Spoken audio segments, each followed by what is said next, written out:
Vladimir Putin grew up in the aftermath of the Second World War. In 1945, the US, the UK and the Soviet Union met to shape the new world. 7 years on, he was born in what was then Leningrad and is now St. Petersburg. By the 70s, Putin had studied law and then joined the Russian Secret Service, the KGB. At this time, the Soviet Union's influence reached across the communist nations of Eastern Europe. And in the 80s, Putin was posted to Dresden in East Germany. From there, he witnessed the fall of the Berlin Wall, the fall of communism. This was a visceral example of people power. To Putin, though, the demise of the Soviet Union was the greatest geopolitical catastrophe of the century. And while that demise was negotiated, Putin was heading home to find a place for himself in the new Russia. Russia's president in the 90s, Boris Yeltsin, would help him do that. He made Putin head of the security services. Then Putin was elected prime minister. Then, in 1999, Yeltsin resigned. Putin was president. And his way of operating was clear from the start.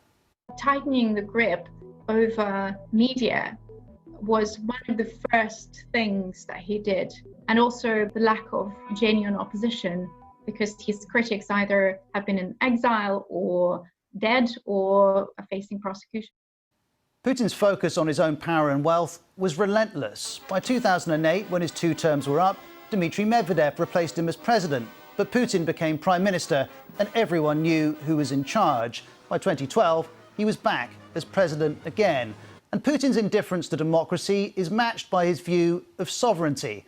In 2008, Russia invaded Georgia to support separatists. In 2014, Russia annexed Crimea from Ukraine. It supported separatists in eastern Ukraine. And in 2018, a former Russian Secret Service operative was poisoned in Salisbury.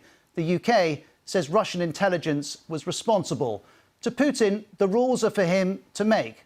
He said as much himself. I hope no one will cross Russia's red line, but in each case we are the ones who will decide where the red line is.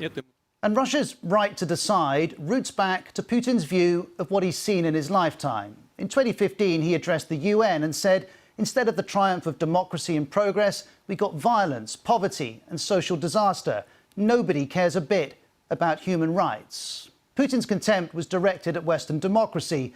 We've seen, though, how little he cares for democracy in Russia and Ukraine. Despite this, years earlier, the West talked of trusting him. I'll answer the question. I looked the man in the eye. I found it to be very straightforward. I was able to get a sense of his soul.